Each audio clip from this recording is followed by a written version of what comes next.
तक ईवीएम देश के अंदर रहेगी, अब सिर्फ वही होगा जो बीजेपी करेगी। आधार कार्ड पैन कार्ड लेके घूम रहे, काम धंधा मिल नहीं रहा जी। पेपर बैलेट पे अगर वोट करा ले ईमानदारी से 25% भी वोट पूरे हिंदुस्तान में मिल जाए, इसकी गुलामी कर दूंगा जिंदगी। ईवीएम को देश में हटाने का आंदोलन चला है, पब्लिक ने तो साबित किया है, हाई कोर्ट में, सुप्रीम कोर्ट में उसने साबित किया धांधली होती है। पेपर बैलेट पे अगर वोट करा ले ईमानदारी से, अगर ये सच्चाई प्रधानमंत्री है, पेपर बैलेट पे करा ले 25,000 अगर वोट मिल जाए इनको 25%, 25,000 में 25% भी वोट पूरे हिंदुस्तान में मिल जाए, इसकी गुलामी कर दूंगा जिंदगी भर, मरते मरते तक इसके पैर तक धो के पीऊंगा भाई साहब पेपर बैलेट से।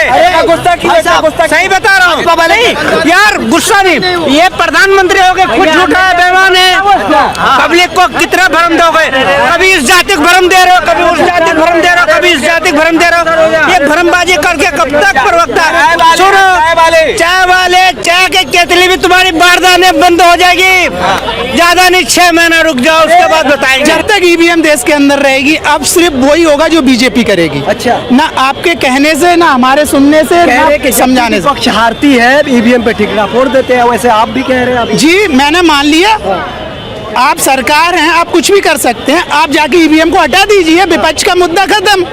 अगर आप में जरा भी ऐसा लगता है कि हमें पब्लिक पसंद कर रही है, वोट कर रही है, पब्लिक तो सबूत के साथ आ रही है, पब्लिक ने तो साबित किया है, हाई कोर्ट में, सुप्रीम कोर्ट में उसने साबित किया धांधली होती है। और मैं खुद जिस जिले से बिलोंग करता हूँ, वहाँ की विधानसभा में पिछली, उसमें अटेर विधानसभा से ईवीएम को पकड़ा गया है, जो भारत की पहली ईवीएम धांधली और जो हैकिंग थी वो पकड़ी गई थी। और लोगों को ये संदेश देना चाहूंगा कि बाकी विपक्ष को भी, कि बाकी अगर वो काम ईमानदारी से करना चाहते हैं तो ईवीएम को देश में हटाने का आंदोलन चलाएं, ईवीएम पे अपनी ईमानदारी साबित करें, और वरना अगर ये नहीं कर सकते तो ये विपक्ष भी ऐसे ही बाहर पड़ा रहेगा। क्या 18 घंटे काम कर रहे हैं बताइए? बताइए क्या दिखा देना, 6 घंटे भी मजदूरी का काम करके दिखा दें तो मान जाए। मजदूर के लिए घूम के काम भी नहीं मिल रहा भाई साहब, मजदूर के लिए काम भी नहीं मिल रहा इस टाइम, सारे आधार कार्ड पैन कार्ड सब ले ढूंढ रहे हैं, तब भी काम नहीं मिल रहा भाई साहब। बताओ भाई साहब, डंका बजा दिया मोदी जी ने। कहाँ बजा दिया जी, सब कुछ बजा दिया। अगर अभी जो है काम धंधा कुछ नहीं है, बस ऐसे ही खामे खाएगी, खाली घूमे जा रहे हैं जी। जी काम नहीं है जी, काम आधार कार्ड पैन कार्ड लेके घूम रहे, काम धंधा मिल नहीं रहा जी। सदर थाना क्षेत्र में तोर गांव के पास ट्रॉले की चपेट में आने से एक साइकिल सवार मासूम की मौत हो गई। हादसे के बाद मौके पर पहुंचे पुलिसकर्मी मासूम को लेकर जिला अस्पताल पहुंचे, जहां इमरजेंसी में तैनात ड्यूटी डॉक्टर ने उसे मृत घोषित करते हुए शव को अस्पताल की मोर्चरी में रखवा दिया। हादसे के बाद मृतक को लेकर अस्पताल पहुंचे पुलिसकर्मियों ने बताया कि मासूम बॉबी 15 वर्षीय पुत्र गौरी शंकर कुशवाहा निवासी बलराम का अड्डा अपने घर के बाहर सर्विस रोड पर साइकिल चला रहा था। इसी दौरान पीछे से तेज गति से आते ट्रॉले ने उसे टक्कर मार दी।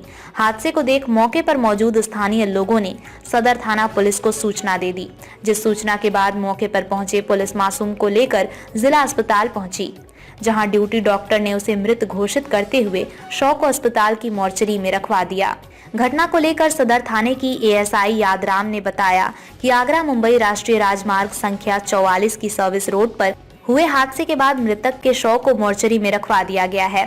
उन्होंने बताया कि पुलिस मौके से फरार ट्रॉले की तलाश में नाकाबंदी कर रही है। शंकर जाति कुशवाहा, उम्र करीब 16 साल, निवासी बलराम का पूरा तोर दानियाल थाना सदर धौलपुर का, आज सावन फैक्ट्री से पहले आगरा धौलपुर साइड पर एक्सीडेंट हो गया, जिसको 108 मोबाइल एम्बुलेंस से हॉस्पिटल लाया गया, जहां डॉक्टर साहब ने बाद चेकअप घोषित कर दिया है।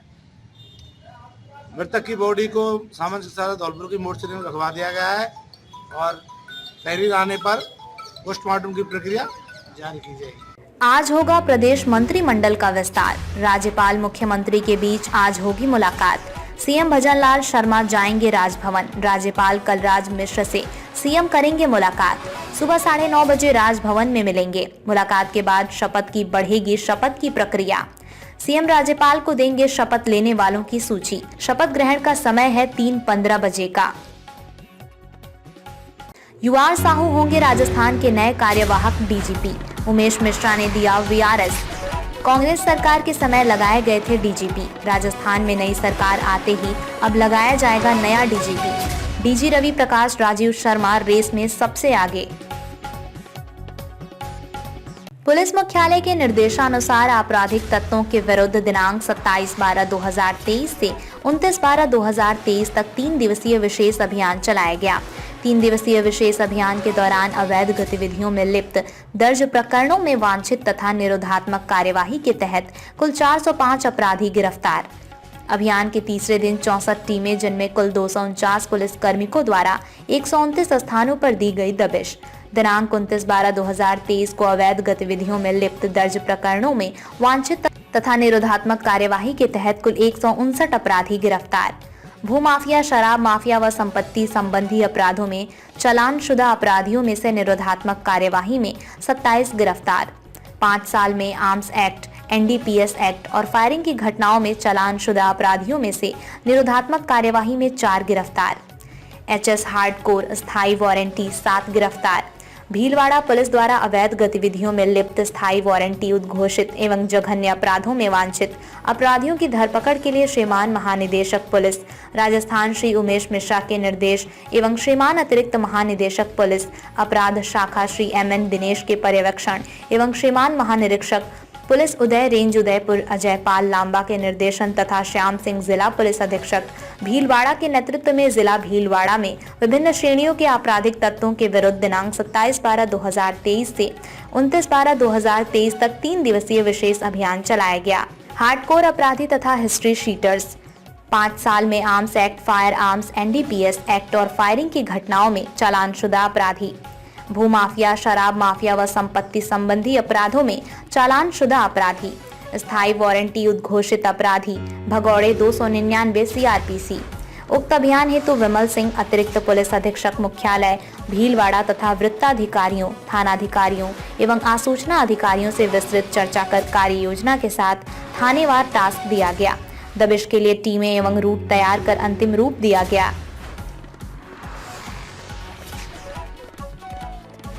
जिला भीलवाड़ा के विभिन्न पुलिस थानों पर शांति भंग करने के आरोप में 88 व्यक्ति को गिरफ्तार किया गया। पुलिस थानों पर दर्ज प्रकरण: पुलिस थाना बागोर पर प्रार्थी चंपालाल पिता अर्जुन लाल जंगालिया उम्र 33 साल निवासी चमारिया खेड़ा थाना बागोर ने एक लिखित रिपोर्ट दी कि मुलजिम द्वारा गलत व लापरवाही पूर्वक वाहन चलाकर प्रार्थी के भाई पर गाड़ी का टायर चढ़ा देने पर प्रकरण दर्ज किया गया।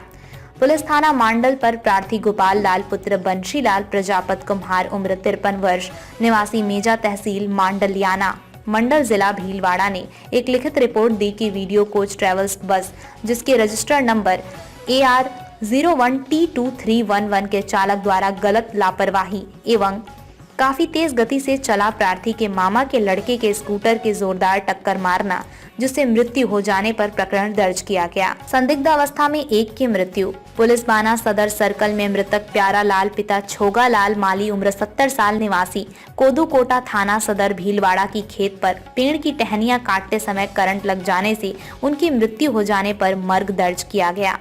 पुलिस थाना गुलाबपुरा सर्कल में मृतक राजपाल पिता महादेव गुर्जर उम्र 10 साल निवासी बडला थाना गुलाबपुरा की कुएं में गिरने से मृत्यु हो जाने पर मर्ग दर्ज किया गया।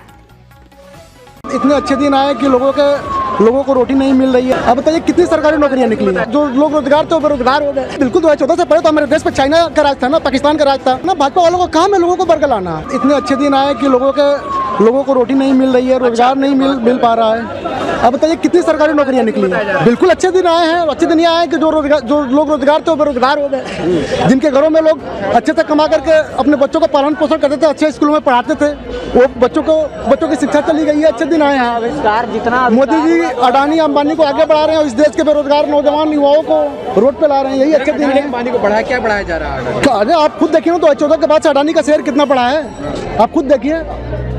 लेकिन रोजगार भी तो पैदा हो रहा है। हाँ बिल्कुल रोजगार पैदा हो रहा है। जो लोग सरकारी नौकरियों में तो उनको निकाल दिया जा रहा है। आत्मनिर्भर बनना सिखाया है। हाँ, आत्मनिर्भर का मतलब क्या होता है आप बताइए? ये बताइए, जब देश आजाद हुआ तो उसके बाद आप आत्मनिर्भर नहीं थे? 2014 के बाद से आप आत्मनिर्भर नहीं थे? लेकिन ज्यादा बढ़ा है मोदी जी। हाँ बिल्कुल बढ़ा है। यही तो बढ़ा, आत्मनिर्भरता यही बढ़ी है कि हम क्या है भैया, बेरोजगार आत्मनिर्भरता इतना बढ़ गई कि मोबाइल लेकर बंदा जा रहा है, इसकी मोबाइल छीन ले जा रही है, ये आत्मनिर्भरता है। लेकिन कहा जा रहा है देश सुरक्षित हाथों में। हाँ बिल्कुल 2014 से पहले तो हमारे देश पे चाइना का राज था ना, पाकिस्तान का राज था, अमेरिका था। 2014 से पहले तो हमारे देश पे विदेशी राज्य था ना। लेकिन बहुत सारे लोग तो कह रहे हैं कि असल आजादी मिली है तो 2014 के बाद मिली है। ये बताइए 2014 से पहले भाजपा वाले कह रहे हैं ना, भाजपा वालों का काम है लोगों को बरगलाना, वो लोगों को ऐसे ही बरगलाना। 24 में इस देश का विकल्प राहुल गांधी हो सकते हैं। यदि इस देश को आगे ले जाना है, नौजवानों को नौकरी पानी है, तो राहुल गांधी से अच्छा कोई विकल्प ही नहीं है। आपको लगता है राहुल गांधी प्रधानमंत्री के योग्य हैं? बिल्कुल योग्य हैं, बिल्कुल योग्य है राहुल गांधी। आप बताइए। भाजपा वाले तो नासमझ कहते हैं। अरे नासमझ तो वही है कि हमारे देश में 135 करोड़ वोटर हैं, उनको क्या कहेंगे? आपको क्यों लगता है जिन्होंने विदेश में जाकर के बोला कि हमारे देश में 135 करोड़ वोटर हैं, वो क्या वो नासमझ नहीं है? जिन्होंने ये बोला कि आलू से हम सोना बनाएंगे, उस बयान को राहुल गांधी से जोड़ दिया गया, क्या वो नासमझ नहीं है? ये बयान किसका था? अरे आपको खुद पता है, आप सर्च करिए किसका बयान था। ना समझ हमारे देश का नेशनल एंथम बज रहा है, और जो नेशनल एंथम बज रहा है जो चल रहा है, क्या वो ना समझ नहीं है? यदि गलती से राहुल गांधी हो जाता तो पप्पू हो जाते हैं, लेकिन इस देश का गप्पू इस देश को बर्बाद कर रहा है। आपको लगता है कि राहुल गांधी जो है प्रधानमंत्री के योग्य है? बिल्कुल योग्य है। विशेषता है उनके अंदर? अरे राहुल गांधी में कौन सी विशेषता नहीं, आप बताइए कौन सी विशेषता नहीं है राहुल गांधी में? आप बताइए। किलोमीटर चलने के बाद लगता है कि प्रधानमंत्री बन जाएंगे वो? अरे 4000 किलोमीटर चलने के बाद प्रधानमंत्री बिल्कुल बनेंगे। तुझसे मुझे लड़ा देगा, तुझसे इसको लड़ा देगा।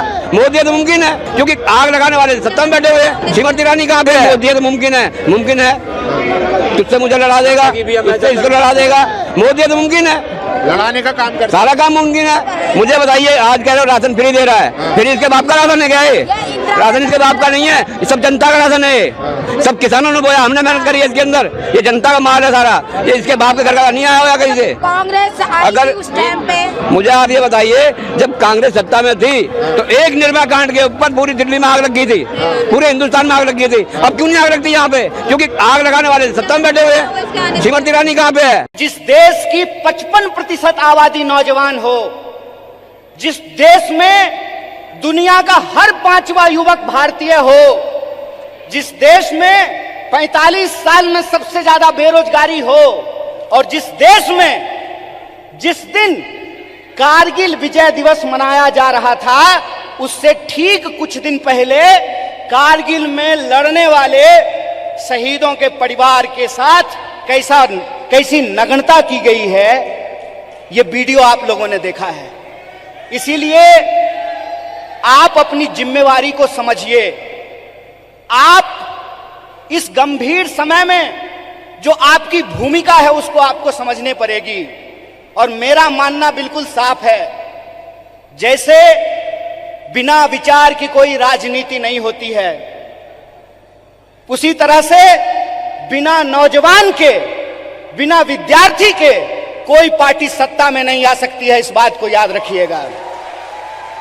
अगर आप चाहते हैं कि इस देश में सत्य का शासन हो और सत्ता पे बैठे हुए लोगों का जो अहंकार है, उस अहंकार को चकनाचूर किया जाए, जिस लोकतंत्र की बुनियाद पर, जिस जमहूरियत के दम पर आज उनको कुर्सी पे बिठाई गई है, अगर आप उनको नीचे उतारना चाहते हैं तो इस बात को आपको समझना पड़ेगा कि इस देश के नौजवानों और विद्यार्थियों को सबसे बड़ी भूमिका निभानी पड़ेगी। कोरोना ने लगाया टॉप गियर, जिसके बावजूद सामने आई ये खुशखबरी। देश में कोरोना के एक्टिव मामले 3,997 हैं। बीते 24 घंटों में देश में कोरोना के 743 नए मामले रिपोर्ट हुए हैं। इसी दौरान 7 लोगों की कोरोना वायरस संक्रमण की वजह से मौत हुई है। मृतकों में केरल में 3, कर्नाटक के 2 और छत्तीसगढ़, तमिलनाडु 1-1 मरीज की मौत हुई है। देश में कोरोना तेजी से पैर पसार रहा है। देश के लगभग हर राज्य में JN.1 के केस सामने आ चुके हैं। भारत में कोरोना के सब वेरिएंट JN.1 से संक्रमित होने का पहला मामला 8 दिसंबर को केरल में पाया गया था। JN.1 ओमिक्रॉन का सब वेरिएंट है। ये मजबूत इम्यूनिटी वालों को भी आसानी से शिकार बना लेता है। अमेरिकी centre for disease control CDC ने इसे देश में सबसे तेजी से बढ़ने वाला वेरिएंट बताया है। कोरोना की रफ्तार तेजी से बढ़ी है, मरने वालों का आंकड़ा भी बढ़ रहा है। इसके बावजूद ये राहत की खबर आई है। राहत भरी खबर ये है कि कोरोना का ये वेरिएंट जितनी टॉप स्पीड से लोगों को शिकार बना रहा है, उतनी ही तेज रफ्तार से लोग इसके संक्रमण से ठीक हो रहे हैं। JN.1 वेरिएंट 41 देशों में फैल चुका है। WHO की एक रिपोर्ट के मुताबिक नए वेरिएंट के सबसे ज्यादा मामले अमेरिका, कनाडा और यूरोप में हैं। यूरोपियन यूनियन में फ्रांस और ब्रिटेन सबसे आगे हैं।